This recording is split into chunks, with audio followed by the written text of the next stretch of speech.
el doctor Manuel Andrade, uno de los hombres, un apóstol de la salud en Colombia, un hombre que ejerce la profesión con la gente más necesitada y lo hace por amor a la misma vocación de servicio que tiene. Porque la medicina en Colombia se acabó, mi doctor. Buenas. Buenas, buenas. La medicina en Colombia se acabó. Sí, es que hay mucho... ¿O qué? ¿O usted cree que eso está muy bueno, pues? Aquí se va a poner un médico uno y le mandan el Veramón, Mejoral, ibuprofeno y de pronto alguna aspirinita por ahí. Bueno, esa es la medicina alopática, ¿no? Pero la medicina alternativa ha venido cogiendo auge y bueno... Porque por eso. Porque los médicos hoy en día no tienen secretaria sino tiquetera. Porque los médicos no lo miran a usted a los ojos. Miran el computador. El computador, sí, señor. A mí me encanta, por ejemplo, cuando voy donde el doctor Carlos Castro, un oncólogo, a saludarlo. Y yo veo que ese señor se aplica a los pacientes y no se pone a mirar un computador, se pone a mirar al paciente en los ojos. Así es. Porque es que esto se volvió un negocio, la medicina se volvió un negocio en Colombia. Por eso a usted lo veo lleno de gente en su consultorio. ¿Usted qué es lo que le da a los pacientes, mi doctor?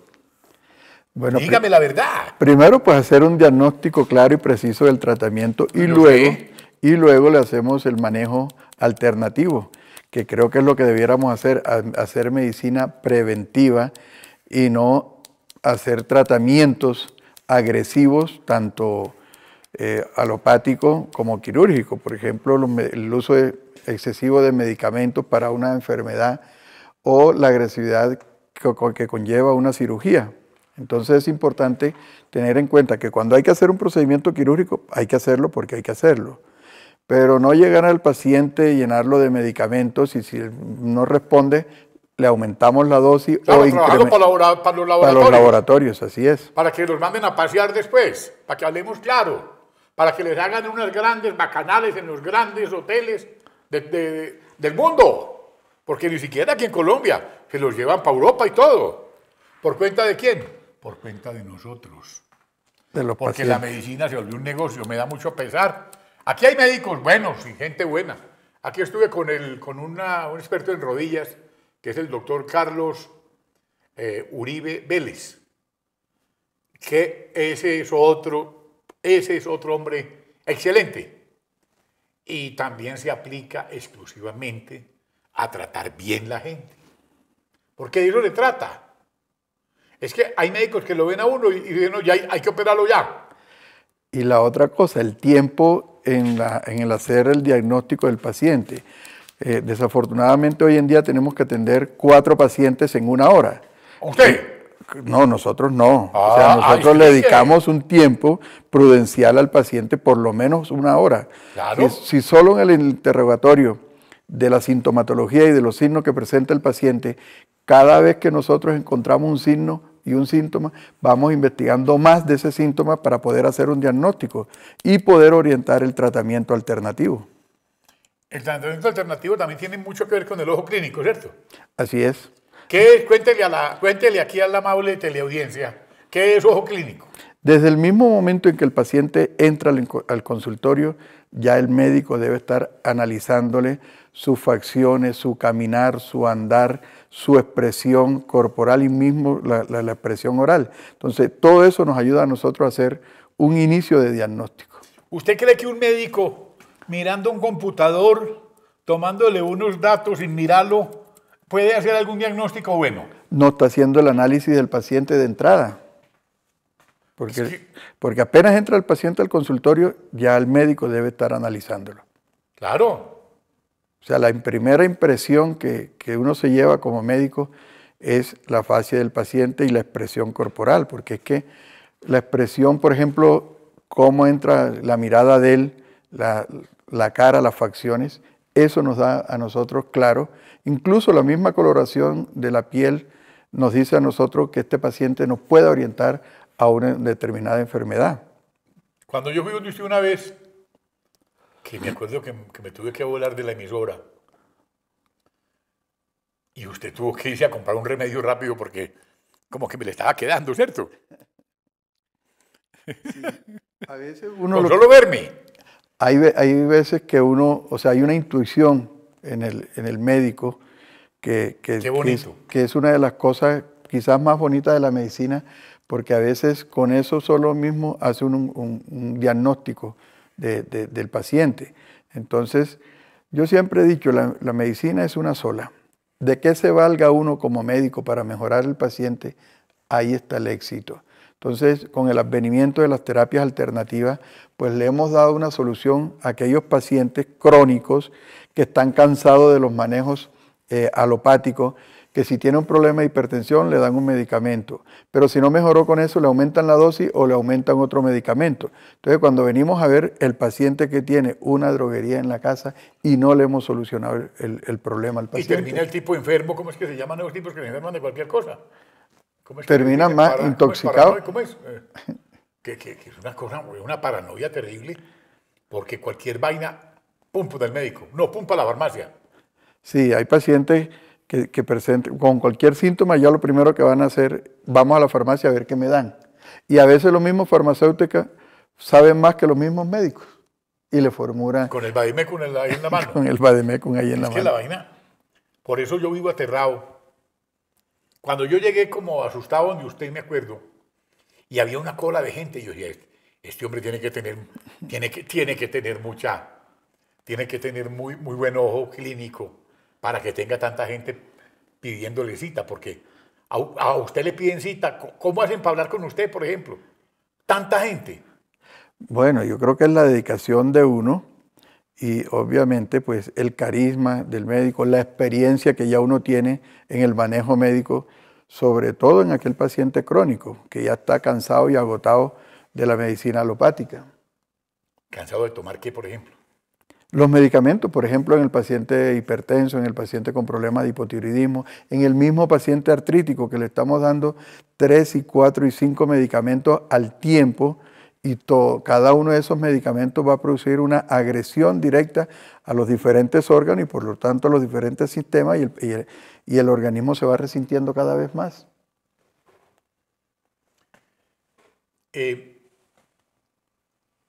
Hoy por hoy la situación de los médicos es muy triste porque pues uno, afortunadamente yo caí cuando a mí me hicieron la cirugía de corazón abierto, caí en manos de lo mejor de este país, que está allá en la clínica Chayo. Recuerdo como si fuera ahora que fui recibido por el doctor Mendoza, Germán Mendoza. Estaba un médico, un cardiólogo de Popayán, estaba un hermano de Pacho Santos. Y hubo una junta médica, porque yo estaba pues, a mí ya me estaban pidiendo los bajos, mejor dicho. Yo estaba más taponado que Bogotá, le quiero contar. Las arterias mías parecían un parqueadero, quietecitas. No se movía nada y me decían, ¿usted cómo está vivo? Me acuerdo que usted fue el primero que me dijo a mí, hombre, muévase, es bueno que usted se pegue una pasadita por otro lado. Fui a donde Guido Cardona, otro médico bueno, Guido Cardona, médico internista. Y me vio Guido y me dijo, gordo, a usted hay que tomarle la medida. Como una vez en mi pueblo que había un amigo muy querido que teníamos allá, que se iba a ver los enfermos y comenzaba a hacerle de aquí así. Y era para tomarle la medida porque tenía funeraria. Entonces, cuando a uno ya, cuando las cosas llegan a ese punto, mi querido doctor Manuel Andrade, y cuando uno ve que la medicina se volvió tan costosa, porque ahora también hay otro problema muy delicado, que a uno lo mandan de un sitio a otro. ¿Cómo es que se llama esa cosa? El camino de la ¿qué? La de la muerte, ¿cómo es? El camino de la muerte. Ahora que hablas del problema del cardíaco, sí. Nosotros fíjate que podemos hacer medicina preventiva. Hay un suero especial que se aplica directamente en la vena, que es la famosa quelación o barrido arterial. Vea, La pues. arteria se va tapando por el famoso colesterol, triglicéridos, la grasa, ¿ya? Uno sabe que todo lo que barnice uno con grasa, pues todo lo que pase por ahí se pega.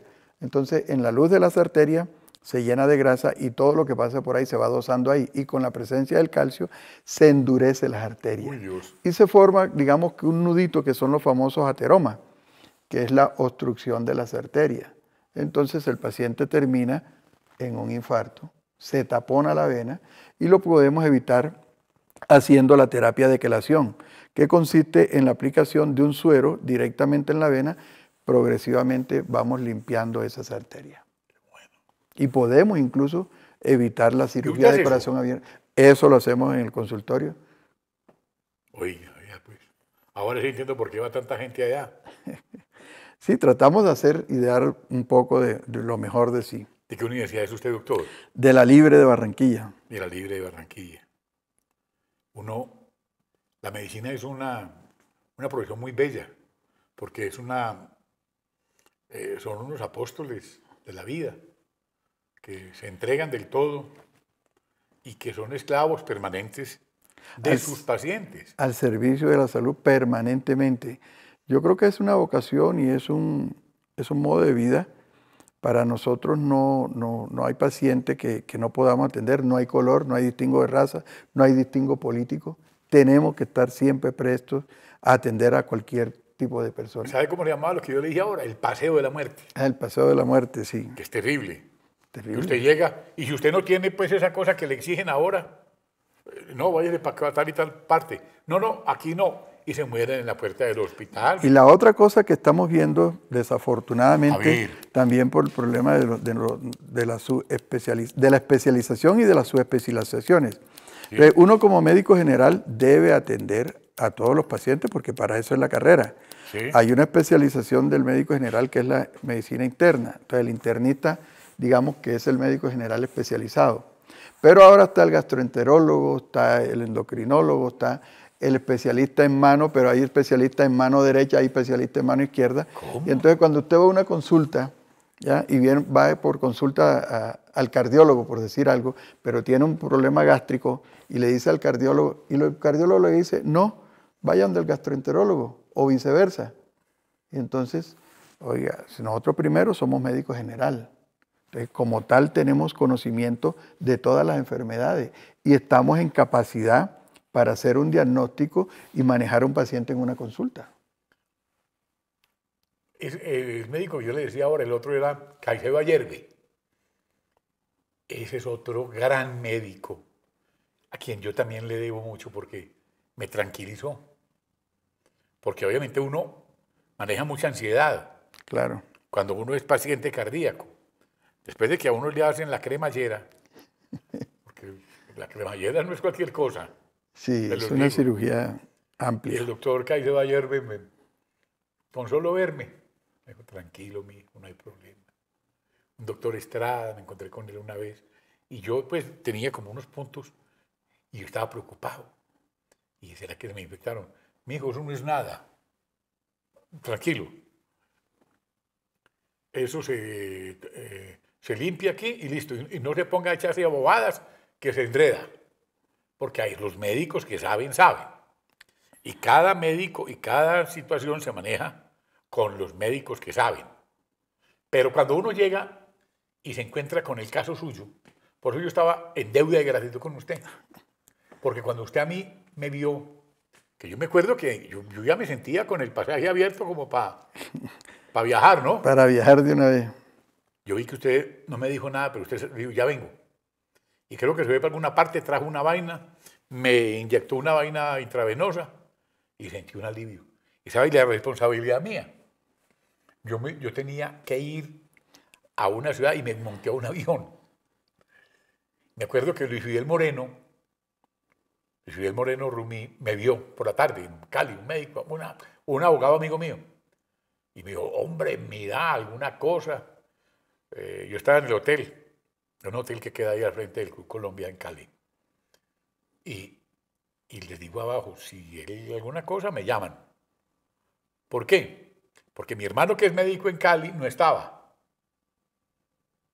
Y yo de caprichoso me fui, porque ya tenía que ir a grabar un programa como este. Pero uno en la vida hace las cosas, pero uno en la vida tampoco puede abusar. Así es, o sea, y el paciente tiene que ser consciente de su enfermedad. Sí. Y digamos que el médico tiene que orientar al paciente, porque el paciente no se la sabe. Entonces, siempre el médico tiene que orientar al paciente en cuanto a lo mejor para su salud o a lo mejor para que el paciente con su enfermedad logre estabilizarse mejor. Pero ustedes son como unas maquinitas, pues los médicos en general, son como unas maquinitas, salvo contadas excepciones. Porque el hecho de que usted vaya donde un médico y a los 10 minutos lo saque de taquito, ¿qué diagnóstico le puede hacer a uno una persona así? No, y la otra es que, o sea, en esos 10 minutos tiene que escribir, tiene que formular. Tiene que tomarle la presión, al menos. No hay tiempo. Tiene que pesarlo. Sí, o sea. Salvo pues que lo cargue, no, en una báscula. En esos 15 minutos no tiene usted tiempo ni de pesarlo, ni de preguntarle ni siquiera el nombre, sino de una vez con el computador. Eso forma parte, señoras y señores, de la crisis de la medicina en Colombia. Por eso he traído hoy aquí al doctor Manuel Andrade, de Chipolo. De Chibolo, Magdalena. De Chibolo, Magdalena. Ahí a un ladito de Plato. Cerca de Plato. Cerca de Plato. De la Universidad Libre de Barranquilla. Libre de Barranquilla. Es un apóstol. Oigan, y a uno ¿cómo hace? Porque mucha gente, después de oír esto, después de oír los milagros que usted hace, porque usted es un hombre bueno, porque usted no está explotando a la gente, porque es que hay médicos dedicados al negocio de la medicina. Desafortunadamente. Y son empleados de las multinacionales de la medicina. Porque yo quiero decir eso aquí hoy. Esto es una manera inteligente, crítica, sobre lo que está ocurriendo. Aquí la salud en Colombia está grave. La salud en Colombia está en cuidados intensivos. Yo cuento mucho este cuento aquí. Voy a referirlo. Yo estaba en Río Negro en cierta oportunidad y yo estaba ahí afuera conversando con el alcalde de Río Negro y llegó el ministro de Salud desesperado. Por favor, atiéndame a mi papá, yo soy el ministro de Salud. No me lo dejen morir. Y había una fila de gente ahí tirada. Uno dice, un ministro de Salud, el actual, el señor este que no cree en Dios, que está ahora ejerciendo en el gobierno bolivariano de Colombia como ministro de Salud, el ministro del comandante Santiago. ¿Cómo es que se llama? ¿El ministro de Salud? No tengo ni. No tiene ni idea. Bueno, ese ministro después tuvo obviamente una situación dura, le tocó la penosa y grave enfermedad del cáncer y salió airoso. Y él le ha tocado vivir las verdes y las maduras. Pero uno se pone a pensar. Fue a un hospital a urgencias, gritando que lo atendieran porque era el ministro de Salud y le atendieran el papá. Luego le dio cáncer, le aplicaron la quimioterapia, estuvo sin pelo, fue muy duro. Y si eso le pasa a un tipo de esos, que tiene todo, ¿qué no le puede pasar a cualquier campesino del Chocó, de la Guajira? Por Dios. O siendo él el mismo ministro, ¿por qué no se da cuenta la deficiencia que hay en todos los hospitales y en toda la salud en general en Colombia? Es que es muy grave que a una persona ya le exijan que lleve sábanas, que lleve toallas, que lleve todo a un hospital. Que lleve los equipos de venoclisis y el suero que tienen que aplicarle. ¿Eso qué terrible. Es? ¿Dónde está la salud? Sí, se la robaron. Así se la robaron los Roy Barreras. Se la robaron esos mismos que están haciendo política y hacen de la política un negocio. Por eso quiero hacer esa denuncia pública aquí. Porque aquí, en este medio, no podemos de ninguna manera ocultar las cosas. Y por eso he traído un apóstol de la medicina aquí. Un hombre bueno. Un hombre dedicado de cuerpo y alma a todo esto. Y bueno, ¿y usted cómo hace uno para comunicarse con una persona que me dicen aquí por el interno? Que cómo hacen para comunicarse con usted. Mucha gente ya está llamando aquí. El teléfono de la unidad es 545-2888. 545-2888. Es un teléfono fijo aquí en Bogotá. Un ¿Ok? teléfono fijo acá en Bogotá. ¿Y el celular? 313-395-8729. Repitamos los dos teléfonos, es tan amable. 313-395. No me enrede. Repita despacio. 313-395-8729, que es el celular. Y el 545-2888. Sepan que para pedir cita con él eso es muy difícil, porque son gentíos los que lo están buscando. Este es un hombre dedicado por completo, es un apóstol. Y le he querido hacer el homenaje a los médicos buenos de Colombia. Por eso mencioné unos, porque yo sé que ese apostolado es algo muy grande. Yo tengo un hermano médico que trabaja día y noche en esto, es cirujano, y se entrega con pasión a sus pacientes. Los médicos no duermen. Y muchas veces no hay familia. A veces uno tiene que dejar la familia por salir a atender al paciente. Pues claro. Y hay que hacerlo. Mi hermano es médico, es profesor, va a contarle un cuento de mi hermano. Entonces una vez hizo una ronda con sus alumnos. Entonces le preguntó a un estudiante, bueno, ¿usted qué haría? Y el tipo quedó callado y no le contestó nada. Al otro día le llegó la notica al muchacho diciéndole que tenía que volverse a matricular en el semestre anterior, porque uno, como le dijo mi hermano a él, yo no me dejo tocar una serenata de usted. ¿Por qué? Porque usted puede ser mañana el médico mío. Y si usted no sabe qué está haciendo, estamos llevados. Porque no están preparando a los jóvenes hoy en las universidades. Porque han convertido también las facultades de medicina en ciertas partes como facultades de garaje. No, y un negocio también. En otro negocio. Claro. Doctor Manuel Andrade, gracias por estar hoy aquí. Gracias por esta pedagogía para la vida. Gracias por decirle a Colombia la verdad. Qué bueno contar con gente como usted siempre. Estoy muy agradecido con usted. No, gracias a usted. Y gracias por regalarme este ratico, porque lo saqué del consultorio. Lo saqué del consultorio. Y me lo traje para acá porque yo sabía que le teníamos que contar esto a Colombia. Muchas gracias. Gracias a ti por la invitación, William. Muy querido. Felicitaciones. Gracias. Saludos a la familia. Gracias a ti.